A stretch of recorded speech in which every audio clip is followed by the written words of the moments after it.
Hello everyone, Dimitri from Gracious Interest here with another question concerning cryptocurrency. This topic was actually, the question I received was actually a Dutch question. You see it here on Twitter where I promised to make an incoming blog post and video about this topic, so here it is. So, as you can read, it was about the traceability of your Bitcoin address. Now, as you know, Bitcoin uses a public ledger. This public ledger is called blockchain. Now, what is a public ledger? Some might ask. Well, it's nothing more than a book in which all transactions with Bitcoin are being kept between all the different wallets. So, because it is a public ledger, it means all records are in public. So you can easily trace a Bitcoin's address to see where it transferred certain, amounts of Bitcoin to. Now, how do you trace it? It's fairly simple. There exists a website which is called, blockchain.com, which has an Explorer tab, as you can see here. On it, you will see an overview. Yeah, I know it's in Dutch, but hear me out. It's quite simple, easy. So yeah, up here you can see price indications for the last day, 7 days, 30 days, etc. But as you can see here, there's a search function. Now, if you've received transactions from the past, or if you want to trace someone's Bitcoin address, you can easily type it in here. I've got an address here I picked up earlier. Paste. Want to see it in euros? Search. Come on, do your job. Sorry. Yeah, here it is. So, summary. What we have here is, the hash function. So, it's encrypted naturally. This is the Bitcoin address I gave in. This is the Bitcoin address, who was the receiver. I can see the amount of Bitcoin being transferred. Naturally, I can also see the fee that has been paid for the transaction, how many it is expressed in Satoshi. Now, I can also see how many confirmations have been passed, so it implies how many miners have said, okay, this transaction is valid, we give it a pass. So, this point in time, 4 confirmations. Further down, you have the details, hash function. Again, as you can see, 8FC somewhere. In any case, status confirmed. When was it received? 27th of September on 1343. Size of it, weight, which block on the blockchain it is included in, how many confirmations, total output, input, output. So as you can see, there has been a deduction of the fees, fee per byte, fee per weight unit, etc.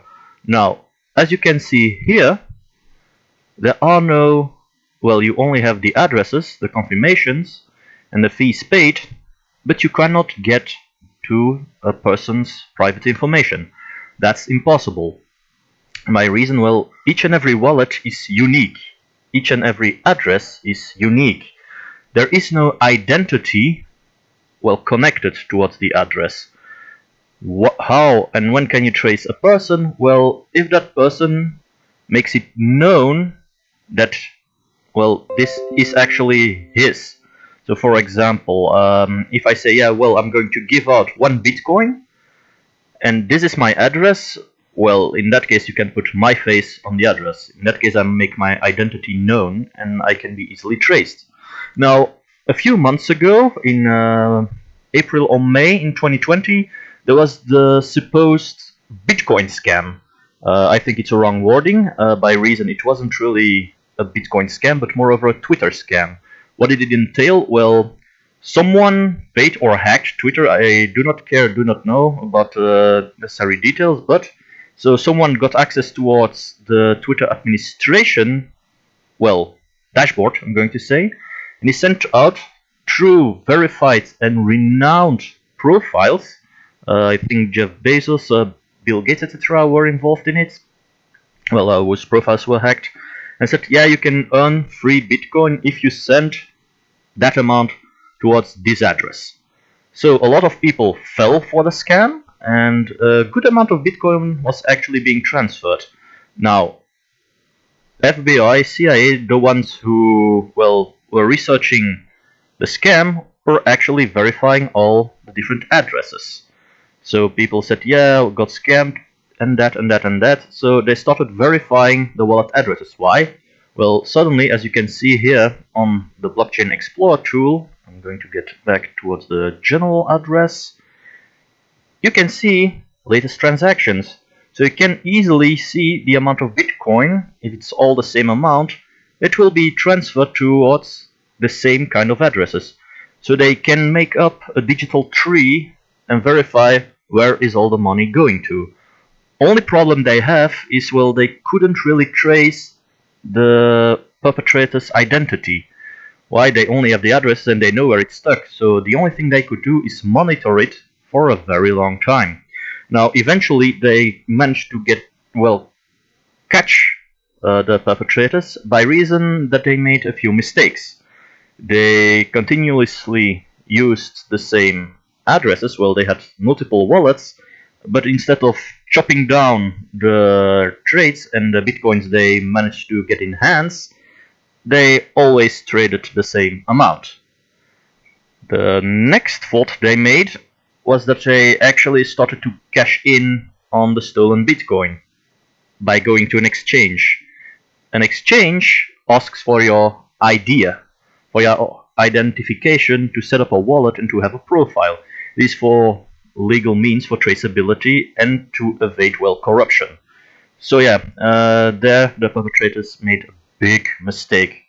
So yeah, I'm not going to give advice, otherwise I might be flagged down for criminal strategies, sharing it on YouTube or something like that. So yeah, just keep in mind, all transactions made on-chain, so not on an exchange, but between different wallets, can easily be traced. However, you remain anonymous by reason each wallet, well, has no person who identifies with it behind it unless you make it known. So your wallet is highly secured, is actually anonymous. You can only make the perpetrators known if they make a mistake by accidentally switching towards an exchange where they can easily be identified, or if they say, this is my wallet. So yeah, this was the entry from Gracious Interests. I hope you guys liked this video, and see you guys soon in the next one. Bye!